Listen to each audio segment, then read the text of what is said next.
living her life in this ananda that comes with the practice, implicit obedience of the Guru's command teachings. If Ramanama is sweet in itself, the sweetness of Ramanama is realized by us only when it is given to us by the Guru. Meera says, Vastu amolek diye mere sat Guru, Kirpa kar apnayo, payo ji maine, Naam ratan dhan payo. I found a great gem called the name, but it was a priceless object given to me by my Guru. The Guru கொடுத்தாரே எனக்கு அப்படின்னு சொல்றார். The Namam by itself is powerful, but when the Guru gives it, it attains life. And the living Nama is what is being generated within, that Shakti is what is being generated within Shabari. அப்படியே ஞானம் starts to blossom within her. Her tapasya is reaching such a high peak.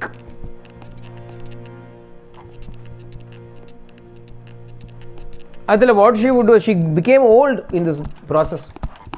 Old and bent she became. But still unfailingly she would do one task every day. What is the task? The Guru had said, one day this Rama will come to see you. When is that day? He did not say. But any day he might come. If any day he might come, what should I do? I should be ready for him when he arrives, and he may arrive without any notice, but whenever he arrives, I should be ready. How to be ready? Every day she would fetch a pot of pure water and keep it aside. She would go and gather the seasonal fruits, the fresh and choicest of the seasonal fruits of various seasons. She knew what grew where. She would bring those fruits and keep it. Whatever flowers were in bloom in that season, she would go and pick those flowers and she would keep it. And the whole day she would be gathering it and waiting and chanting Ramanama. And Rama will not come that day. But what she would do, she can't keep the same thing next day. She would go and fetch a new pitcher of water, fresh fruits, fresh flowers, sweep the whole place, decorate the whole place, wait for Rama to come. Day after day, week after week, month after month, year after year, this is her sadhana, this is her tapasya. Why? Because she loves Rama Vanna. She does not even know who Rama is. Why then? Matanga Muni has told her, enough. My Guru has told me, I will do it. No whys and wherefores. I will do it in a Panindrakav. She's doing it. Abadiye, she's been doing that extraordinary tapasya. Apo, one day, as usual, Shabari one day has been gathering the flowers and so on. Very old she has become. Abadiye, she is bent down. She can't even stand straight now. The back is bent down. With a stick, she's moving around. She's gathered the flowers, she's gathered the fruits, and she's busy, decorating the pathway with flowers. Heart is filled with only one thing. Enadunna? Ramacharanam. Constantly, once the name started, even though she has not seen the form, only the name was going on. But when the name had reached an intensity, the form manifested in her heart. What was there constantly in front of her vision?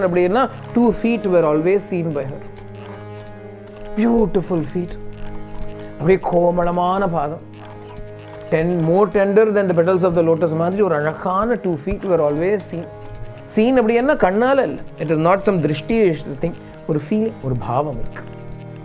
And she was meditating constantly on those feet. Sri Ramacharanathila. Dhyanam baninde irka. Satatam. She is meditating on those, worshipping the divine name and the divine form. Bhajare Ramacharan Satatam Bhajare Ramacharan भज रे रामचरण सततं भज रे रामचरण भज रे जानकी जीवन रामं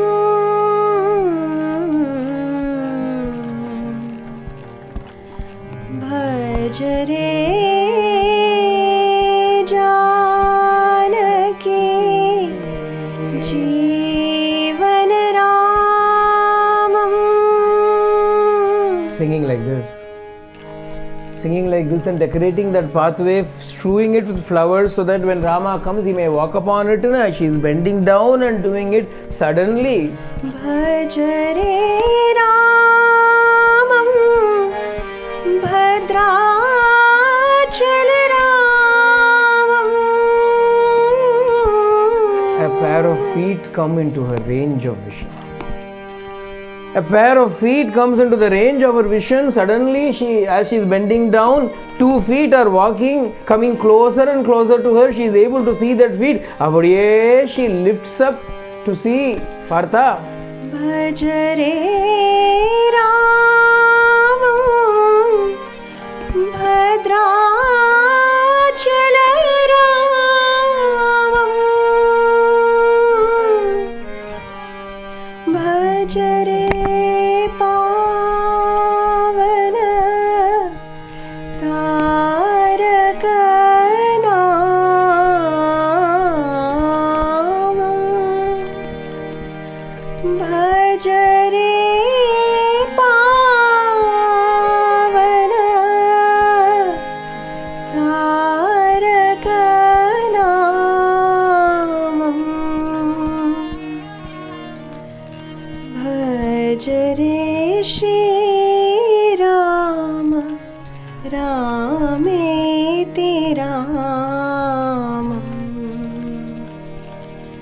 भज रे साई राम रामेति रामं. भज रे रामचरण सततं भज रे Ramcharan.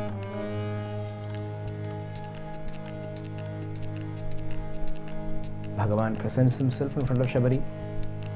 As a result of the tapasya that she has been doing for years together, the only tapasya was obeying the command of the Guru and chanting that name without any let up. Seeing her, Bhagavan, Ramachandra comes in, followed by Lakshmana. He is still crying for Sita. And at the moment he sees Sabari, all that is forgotten. She offers him the seat. She offers him the water. She offers him those fruits that she has gathered. Bhagavan takes it from Shabari. I told you Bhagavan refused to accept anything from anybody. Here are the 2 cases where he does it. He accepts those fruits. Her hands are trembling because of her age as she is holding out the fruit to Bhagavan. Ramachandra is going to take the fruit. As though accidentally, not really accidentally, as though accidentally his fingertips touch her fingertips. Fruit a slight touch, a thrill of bliss, of ananda, and electricity courses through Shabari. In that moment she realizes everything that needs to be realized. Aha, Parabrahman na idu. That Parabrahman that my Guru initiated me into in order to visualize, in order to see, in order to reach, that Parabrahman has reached me today. It has come to see me today. Abdingara jnanam, abdingara ananda. Because no matter who you are, when the greatest jnani is thrilled in the presence of the Lord, that is the mystery. And the jnani knows he is the Lord. There is no difference between him and the Lord. But still there is an ananda that comes when this meeting happens. It is not one-sided. Bhagavan is equally delighted. Yomad bhakta same priyaha. Bhagavan says, I am pleased in such devotees. And Bhagavan Chaltra. Bhagavan is pleased. Devotee is pleased, Bhakta is pleased. This is the beautiful Milan, the meeting of Bhagavan and Shabari. Shabari is offering those fruits. Rama, partaking of those fruits, asks her, Kaschitte nirjita vignaka, kaschitte vardate tapaha, kaschitte niyata krodha, aharascha tapodhane. Kaschitte niyama praptaha, kaschitte manasa sukham, kaschitte Guru Susrusha Sabhala Charubhashini. Bhagavan looks at Shabari and says, Hey Tapodhane, O one whose wealth is tapas, have all the obstacles in your path been removed? Has your tapas been progressing? Have you been able to control the desire for food and anger? Kaschitte niyata krodaha aharascha tapodhane. Have you been able to control your tongue? Have you been able to control your temper?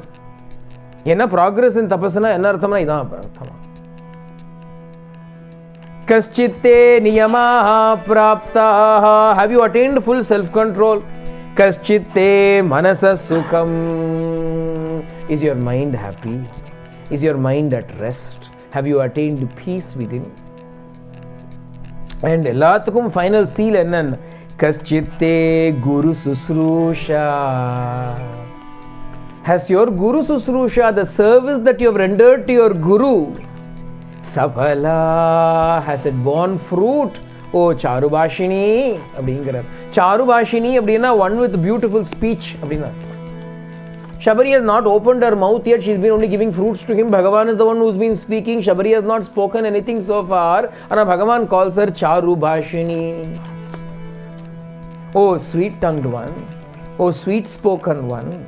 Oh, one of sweet speech. Has your Guru Susrusha, the service you have rendered to your Guru, has it borne fruit? அப்படின்னு கேட்கிறார். Keka Shabari says, Adya prapta tapasiddhihi. Today I have attained the fruit of my penance. Tava sandarshanal maya. By simply seeing you, Bhagavane, my tapas has attained fruit. Adya me sapalam taptam guruvascha supujitaha. Today the service that I have rendered to my Guru has borne fruit. Ennadunna, my Guru said you will come, you came. Adha my Guru's service has borne fruit. Nee vandadu perishilla, nee varuvena enga Guru sollitaaro illiyo adha perishilla. The fact that you have come is not so great to me. My Guru already said you will come. That is what is great to me. Since my Guru said you will come, you have to come. This is anticipated, expected. It was only a question of when, not if. I was waiting, abiding. But today, my words, my Guru's words have borne fruit. They have become realized, fulfilled. Adanala, yes, today, everything has been fulfilled.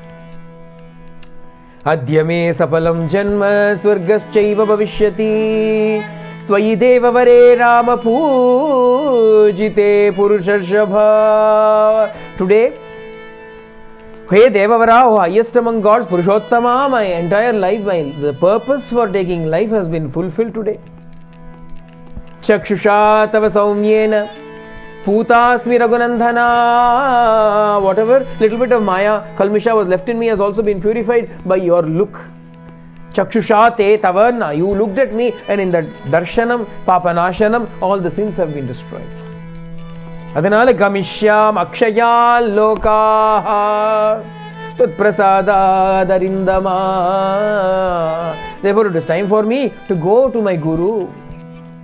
I have to go and reach the place where my Guru is. The day you came to Chitrakuta, my Guru told me you will be coming. He said, Rama, along with Lakshmana, will come to this ashrama, receive him with due honor, and you will attain the highest good when you see him. அப்படின்னு எங்க குரு சொன்னார். அதனால I have been waiting for you, collecting all these fruits, serving you in this manner அப்படின்னு சொல்ல Bhagavan Sri Ramachandra looked at her. He was very happy. by looking at her. Shabari Channa, I am already attaining the highest lokas. You just bear witness. You don't have to give me anything. I have to give you. I have given you. Now you bear witness. Simply look. But before that, I have one request. Will you fulfill that request for me? Shabari Pathodane, Rama said, yes, whatever it is asked. Shabari said, I would like you to see my Guru's ashrama. It has been many years since he has left this place, but the wonder of this place, the fires that he fostered are still burning without anybody feeding those fires. The clothes that he wore the previous day, which were washed and hung on the line, are still wet without smelling.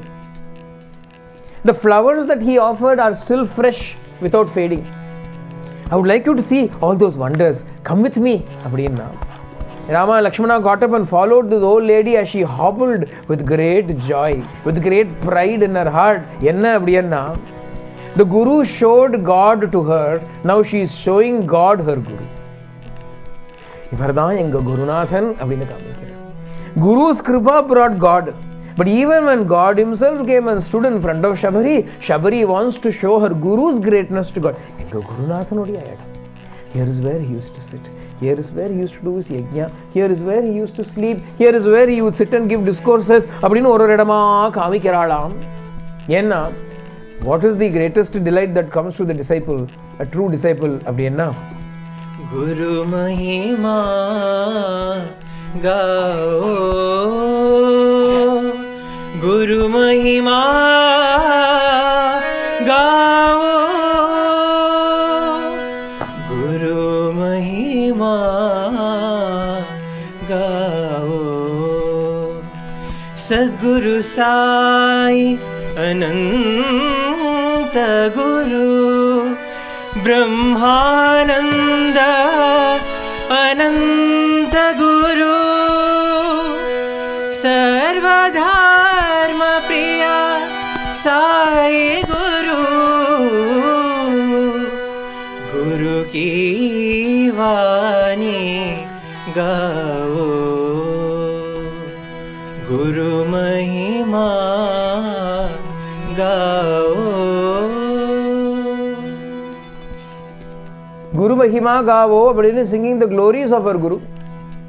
She showed the place, Matanga Muni's ashrama, to Sri Rama.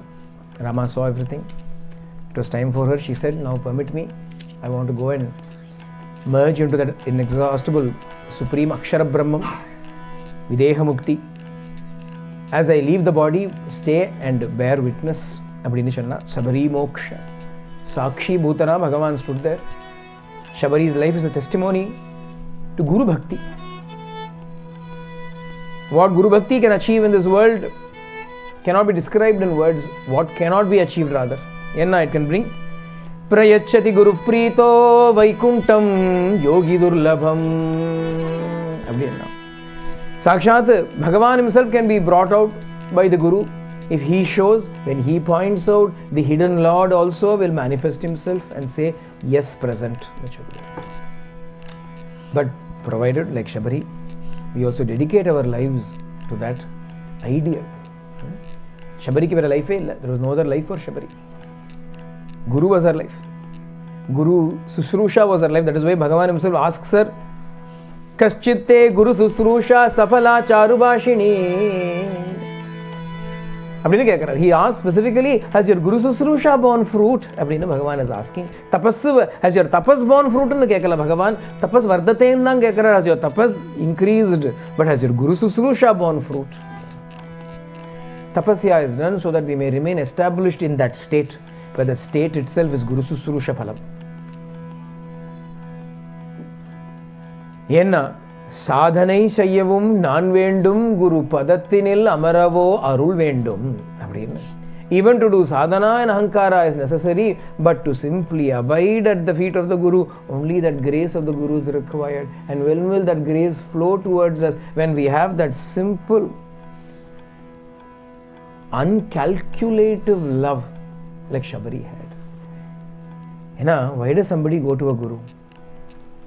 Guru அப்படின்னு எந்ததுக்கு போறா? Why do somebody go to a guru? I want God, I want moksha, I want jnana அப்படிங்கிற reason is why they go to guru இல்லையா? விஜ்ஞானார்த்தம் குருமேவா விகச்சேத் அப்படின்னு Upanishad itself says, in order to know that supreme truth they go to the guru அப்படின்னு.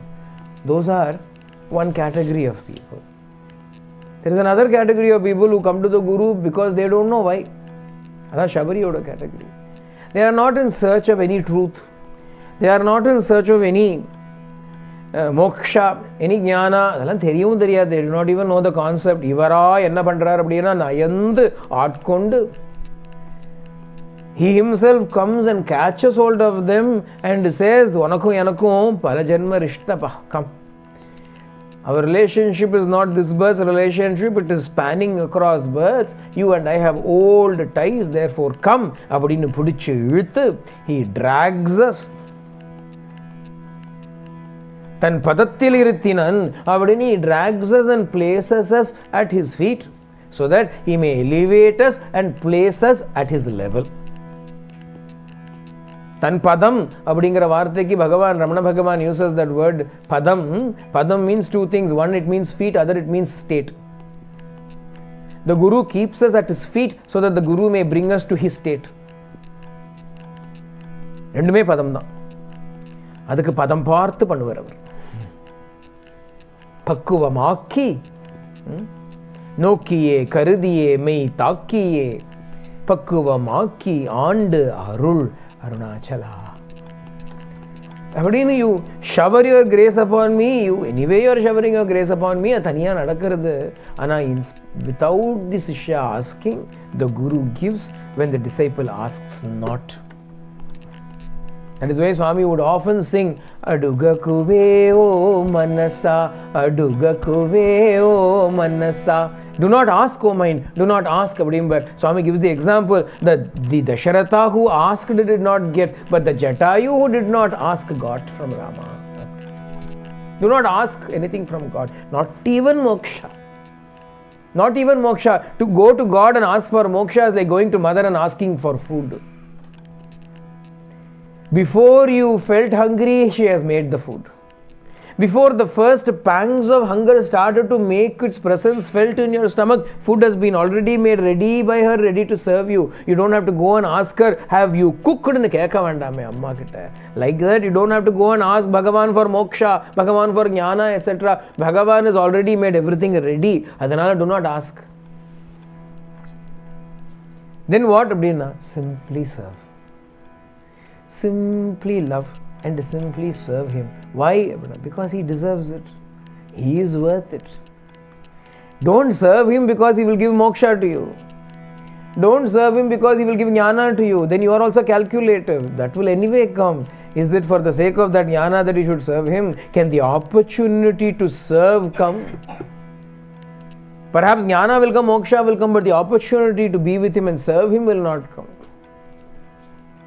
Dorakuna Ituvanti seva. Dorakuna, is it possible to get this kind of opportunity to serve? Does he need our service? Does he even need our service? Like I've said so many times, Swami would tell us, I don't need your service. I don't need anything from you all. You don't have to do any help to me. But to give you the opportunity of proximity, I am keeping you close and giving you some job or the other. Do this, do that. What is going to stop if you don't come or you don't do? People want to say, oh, I want to do this, I want to. That is, if he chooses to give, he will give. We have to make ourselves worthy of receiving that opportunity to serve. We think that we are doing a favor by saying, I am ready to serve. You are ready to serve. Are you worthy of serving? He should decide yes and give us the opportunity. Aparanda, we are eligible for even service. Dhanya bhag seva ka avsar paya. Even to get the opportunity to serve the Guru is Dhanya Bhagyam. It is my great good fortune. Abadina, these people are singing.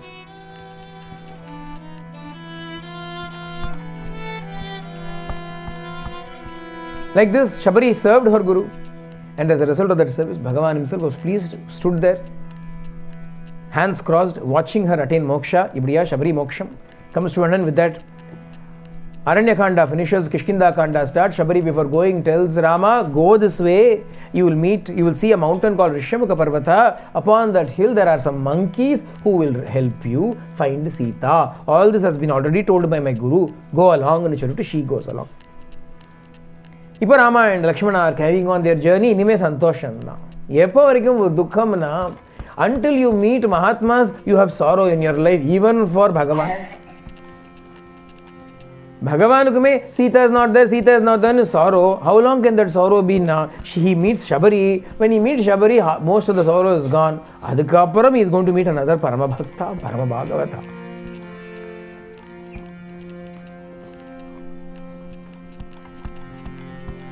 Ramayana Mahamala Ratnam. The great crest jewel of Ramayana. Ramayana's hero is Rama. Anna, we cannot downplay this crest jewel. Ramayana Priya Haram Abdiana, the pendant that is hanging there. Yarin, Hanuman, Anjaneya. That great devotee, the greatest devotee of Sri Rama. Abdinnan Sholonum, Yenna. Swami gave the greatest attestation and testimony to Hanuman in the Hillview Stadium. There are so many statues. There is Buddha, there is Jesus, there is Zoroastra, there is Shiva, there is Krishna. Along one by one gods. But on top of all of those gods, standing high and mighty, even above the heads of those gods, is Hanuman. And as you even come near Puttaparthi, you can see Hanuman.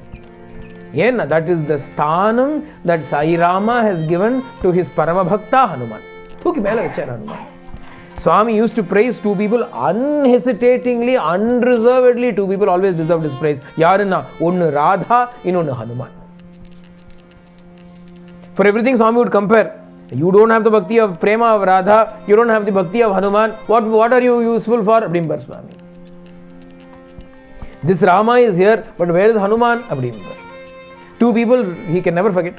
One Dwapara Yugam, one Treta Yugam. Hanuman from Treta Yuga, Radha from Dwapara Yuga, Swami could never forget.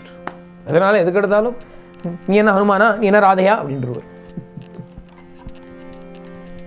That Hanuman Rama is going to meet. Again the Varar, Rama and Lakshmana are coming. Partha. Sugriva, no, a monkey is living on top of this mountain. Brother of Vali, younger brother of Vali. This Sugriva has a mortal enmity with his own brother. And he is very, he has been beaten up, bashed up by Vali. He ran everywhere to escape him, but Vali would chase him. Long story which he will tell Rama. But there was only one safe harbor for him, Rishyamukha Parvata, where it was within the vicinity of Matanga Ashrama. His Vali had misbehaved once and Matanga Muni had given a curse, don't you dare step within this environs. So that was a safe place for Sugriva. He is living there. Mahatma Anugraham, he has been living there. But he was always afraid that Vali would come and beat him up again. And if Vali cannot come, he will send somebody. Fear. So he was sitting on top of the mountain when he saw two young men coming. Two warriors approaching him. He was immediately scared. Hired contract killers.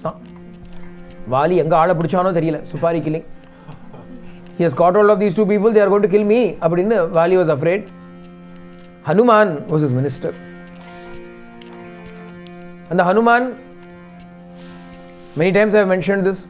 It is worth repeating. Before Spider-Man, before Superman, before Batman, before Aquaman, before Ant-Man, was Hanuman. The original superhero, the first superhero, the only superhero. Our Hanuman is sitting on the hill along with Sugriva. Hanuman says, don't be afraid of everything. Look at them. They don't look like somebody who's going to be hired to kill you. I find, on the other hand, something extraordinary in them. I'll go and find out who they are. You wait, Nishana. So be it. And Hanuman comes, takes the form of a Brahmana. He doesn't come as a monkey. His original form is a Vanara, monkey, but he takes the form of a Brahmana man and he comes and stands in front of Rama. Kapi Rupam Parityajya Hanuman Marutatmajaha Bhikshu Rupam Tato Beje Shatabuddhitaya Kapihi. Shatabuddhitaya Kapihi Nutar. Mischievously, Hanuman took the form of a Brahmana to test Rama. In order to test Rama, in order to have some fun with Rama, he took the form not of a monkey but as a Brahmana. Bhikshurupam tato bheje Shatabuddhaya Nachana. Shatabuddhitaya Kapihi. Again, he offered his reverential salutations. Raghavo Pranipatyacha. He worshipped them duly and spoke to them in gentleness.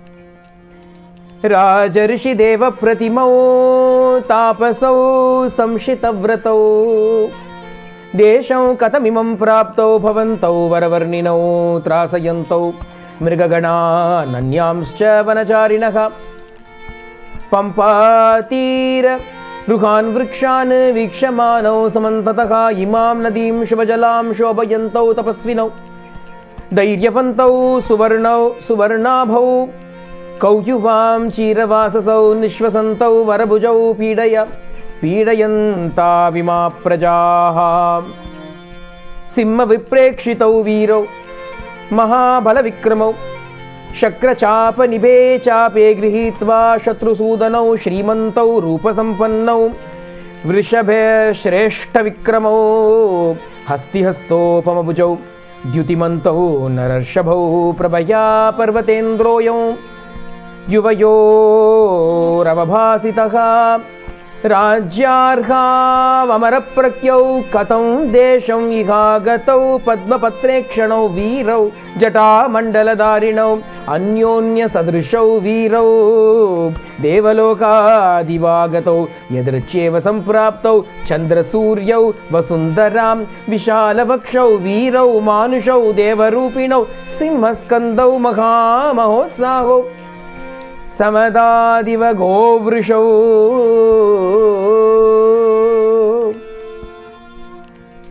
Who are you both? Who are you both? Looking like sun and the moon having come together at the same time. Though suddenly from Devaloka it looks like you've descended upon this earth.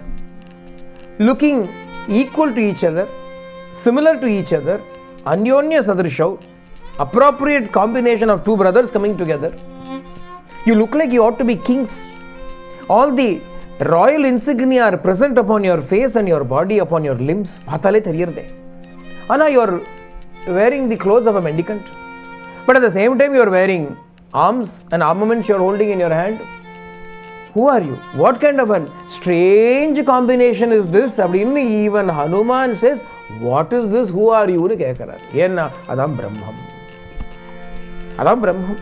Idam Yittam ni solla mudiyadhu. We cannot say this is what it is, and we cannot describe the Brahman. What is it? It is everything and more also.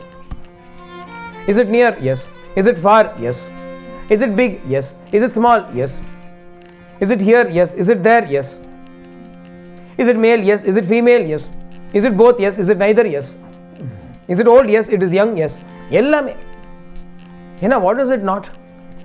All the contradictions are present. You're supposed to be kings, but you are tapasvis. You're supposed to be tapasvis, but you are looking like you are carrying arms like warriors. This is symbolism. Hanuman is describing what he sees, but what he sees is not only what he is describing, what he knows is also what he is describing. And the Vanda Ramanai, he is not looking at this Rama as a mere human being. The Arina Parabrahmam Parandhamanana Raman Nikaran Omkara Rupanana Raman Nikaran. And the Rama is standing here looking at this Ramachandra. Hanuman welcomes him in his own way. On the one hand, the beauty of language, of diction, of enunciation is there. His words are all choice. Selected words he has taken, and he has described Rama in such a way that although it looks like he is describing only the physical appearance of Rama, in reality he is talking about Rama Tattva itself, Brahma Tattva itself. Hey Rama Sai Rama Satya Sai Rama Hey Rama Sai Rama Satya Sai Rama. Yo Rama Shri Rama Omkara Rama. O Rama Shri Rama Omkara Rama. He Rama Sai Rama Satya Sai Rama. Parabrahma Parandhama Prashanti Rama. Parabrahma Parandhama Prashanti Rama. Shirdisha Padisha Sadguru Rama. Shirdisha Padisha Sadguru Rama. He Rama Sai Rama Satya Sai Rama. Hey Rama, Parabrahma Parandhama, Shanti Rama. While I'm saying so much, why are you silent? My name is Hanuman. I'm the minister of Sugriva, the brother of Ali. அப்படின்னு எல்லாம் சொல்ல, அப்போ Rama doesn't immediately reply to Hanuman. Instead, he looks at Lakshmana. The first meeting of Rama and Hanuman. Hanuman has sung Rama's glories. Now Rama looks at Lakshmana and he says, Ketya, did you listen? Hanuman is standing there. Did you listen?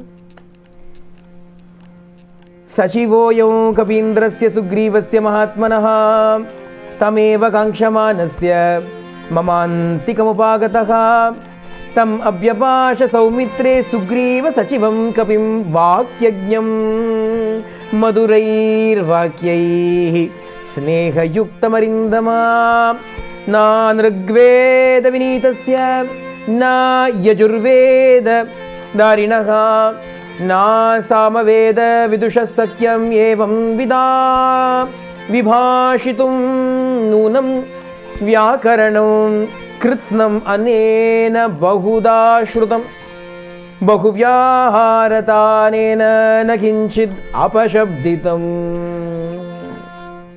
Lakshmana, did you hear those words of this minister of Sugriva? Not one word was out of place. Unless a person has studied Rig Veda, Yajur Veda, Samaveda, Vyakarana, grammar and everything, unless he is well versed in all of these things, he cannot speak like this. Na mukhe netrayorvapi lalate cha bruvostata anyeshvapi cha gatreshu dosha samvidita kvachit. Generally, we look at Bhagavan and we praise him, adore him, looking at his what beautiful face, what beautiful eyes, what beautiful forehead, what beautiful eyebrows, what beautiful limbs, and we praise Liya. Rama is looking at Hanuman, abdiye kanna paakararam, pruvata paakararam, netiya paakararam. He says, Lakshmana, look at that face. Look at those eyebrows, look at that nose, look at the forehead, look at the every limb of this body. Not a single fault can be found in this person. அப்படின்னு ராமர் சொல்றாரு. Which body is without faults? Which body is without faults? Which body is perfectly proportional? ஏதாவது ஒன்று இருக்குமா இங்கே எடா கூடான்னு இருக்காதான்னா. ஆனால் ராமருக்கு கண்ணுக்கு தெரியலையா. When he looks at Hanuman, he sees perfection personified. கண்ணை மறைச்சு விடுத்து. ஏன்னா அப்படி பிரேம. That is the prema in Rama's eyes when he looks at his Parama Bhakta Hanuman. இதான் proof. இந்த ராமன் இந்த ஹனுமான தெரிஞ்சின்றதுக்கு என்ன ப்ரூஃப்னா லக்ஷ்மணன் கிட்ட வர்ணிக்கிற. is praising Hanuman to Lakshmana, saying not a mistake can be found in his words, not a mistake can be found in his form. His sentences are not too long, his sentences are not too short, they are not dragging, they are not fast, they are not slow. என்னமா பேசுறார், அழகா பேசுறாரே. இங்க வந்து இப்படி வருதே sound. His words are coming, starting from the navel, going through the chest, uttering through the, coming through the tongue, like a river it is flowing. வேறுபட்டவன் இவன். ஆஹா, What a wonderful person this person is. How lucky that king must be who has him as a minister. அப்படின்னு சொல்றார். Sugriva is fortunate. ஏன்னா because Hanuman is his friend, because Hanuman is his minister. அப்படின்னு Rama is praising Hanuman to the skies. Bhagavad Guna. Bhagavan's Guna is like this. If only we are devotees of that caliber, Bhagavan will enjoy praising us. Bharatasya katam kuru. Tell me the glories of Bharata. He told Lakshmana. He himself is singing the glories of Hanuman to Lakshmana. Bhatyapa. Bhagavan is willing to give us such prema. If we also can give him that bhakti like Hanuman does, then amma panna vendiya vela. This is what we should do. We will stop here for today. Tomorrow, today is what day?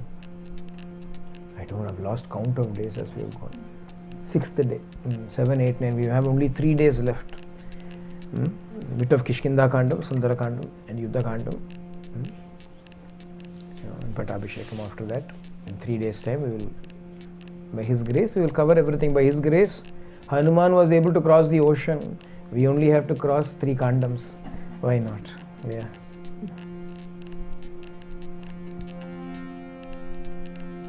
Janaki Kantasmaranam Anjaneya Swamiki Sarve Bhavantu Sukhinah Sarve Santu Niramaya Sarve Bhadrani Pashyantu Ma Kaschid Dukha Bhavet Loka Samasta Sukhino Bhavantu Loka Samasta Sukhino Bhavantu Loka Samasta Sukhino Bhavantu Om Shanti Shanti Shanti Hari Om Tat Sat Shri Sai Ishwararpanamastu.